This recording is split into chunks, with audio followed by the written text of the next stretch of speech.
जय श्री राम। जपमाला को जागृत करने का क्या नियम है, क्या तरीका है? तो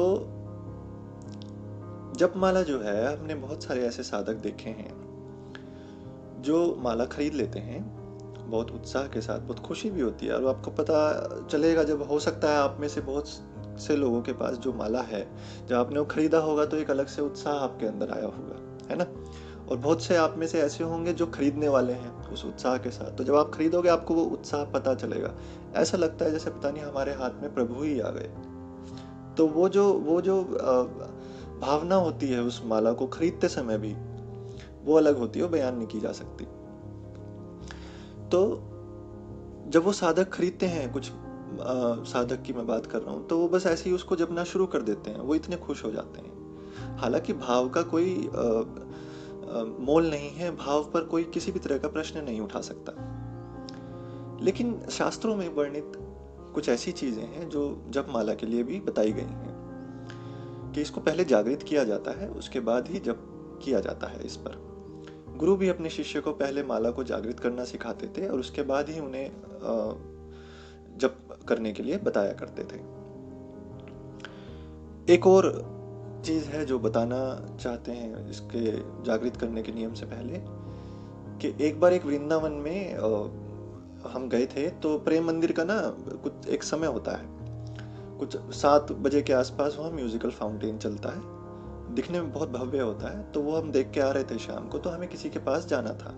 तो आप देखो कि प्रेम मंदिर के पास ना एक चौराहा पड़ता है, तो वहाँ पे बाएं हाथ की तरफ उनका घर था, तो हम वहाँ चले गए चौराहे से। तो कृष्ण साधक हैं और उन्होंने ही हमें ये तरीका भी बताया था बहुत पहले। तो जब हम दोबारा उनके घर गए तो उन्होंने, वो गोमुखी में माला थी उनकी, वो जाप करके उन्होंने ऐसे ही कील जो थी दीवार पे, उस पर ऐसे ही टांग दी। तो ये भी सही तरीका नहीं है। नियम जो मैं बताऊं आपको, उससे पहले हम आपको ये बताना चाह रहे हैं कि जो जप माला है वो आपके दिल के बहुत करीब होती है। वो साक्षात उसमें आप प्रभु को देखते हो। जो जप मंत्र आप करते हो, जो प्रभु का मंत्र आप उसमें जपते हो, वो प्रभु तक जाता है। तो इसका विशेष ध्यान रखना पड़ता है। सबसे अच्छी, सबसे उत्तम बात यह है, इसमें आप जितना प्रेम करोगे अपनी जप माला को, ये उतनी जागृत होती चली जाएगी। इसमें देवता बसते हैं। जब ये जागृत हो जाती है, इसमें देवता का वास हो जाता है। तो ऐसे ही कहीं टांग देना, मंदिर में रख देना, मंदिर में कील गड़ी हुई आप वहां टांग देना, तो ठीक है। लेकिन मेरा क्या अनुमान है कि जितना संजो कर रखोगे, जितना प्रेम से रखोगे, ये उतना ही फलदायक हो जाता है। तो एक छोटी सी डिब्बी बना लो, प्लास्टिक की, लोहे की, जैसे आपको ठीक लगे, और उसी में संजो के रखो।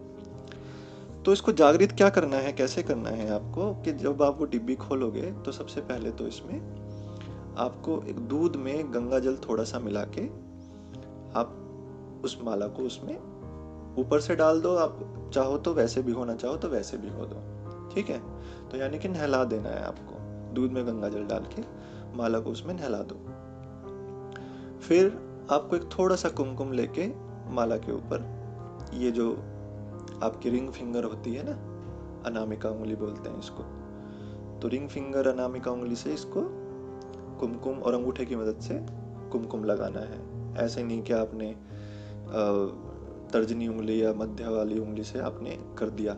यही रिंग फिंगर से करना है, अंगूठे के साथ जैसे तिलक लगाते हैं वैसे आपको कुमकुम लगाना है। फूल है तो एक फूल चढ़ा दो, नहीं है तो कोई बात नहीं। फिर आपको उस माला के आगे हाथ जोड़ने हैं। माला को उठा के अपने मस्तक, जो भ्रू मध्य होता है, जिसको आप आज्ञा चक्र भी बोल देते हो, वहां पे आपको लगाना है मस्तक पे और प्रणाम करना है, ठीक है।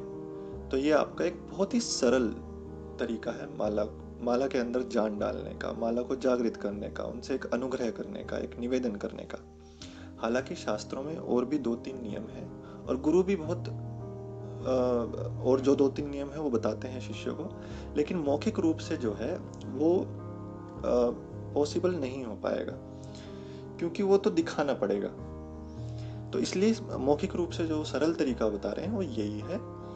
तो इसमें जब आप पूरी श्रद्धा भाव से इसको करते हैं तो माला में जो है एक संस्करण होता है, एक जागृति होती है, और कभी भी जब आप माला जप करो तो सबसे पहले हाथ जोड़ के नमस्कार करो और भ्रू मध्य पर फिर से इसको लगा के नतमस्तक करो। उसके बाद अपना जाप शुरू करो। और जब रखना हो तो दोबारा से नतमस्तक करो, उसको भ्रू मध्य पे लगा के हाथ जोड़ के, और फिर अपनी डिब्बी में वापस रख के संजो कर रख दो।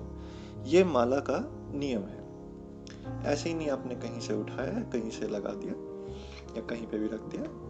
तो ये माला को जागृत करने का नियम हमने बताया है। अब थोड़े से शब्दों में आपको बताता हूँ जाप कैसे करना है, जब माला के ऊपर बात चल रही है। तो जाप जो करना है, जहाँ पे वो खैर दिखा के तो नहीं बता पाएंगे, इसलिए थोड़ा सा आसान शब्दों में बता देता हूँ। जहाँ पे गांठ लगी होती है ना, जहाँ जॉइंट होता है माला का, उसको बोलते हैं सुमेरु। उसको मत टच किया करो, उसको नहीं छूना होता है। और कभी भी किसी दूसरी उंगली से जप नहीं करना होता है। अपनी रिंग फिंगर पे माला को लटकाओ, ठीक है, और अंगूठे से जपते रहो। जितना छुपा के जपोगे उतना अच्छा है। जितना उजागर करके जपोगे दूसरों के सामने, सबके सामने, तो वो ठीक नहीं है। जो आपकी सबसे पहली उंगली होती है, अंगूठे की बगल की तर्जनी जो उंगली होती है, उसको कभी नहीं छूना होता। माला को उससे मत छुआया करो, ठीक। तो ये तरीका है माला जाप करने का और माला जागृत करने का। जय श्री राम।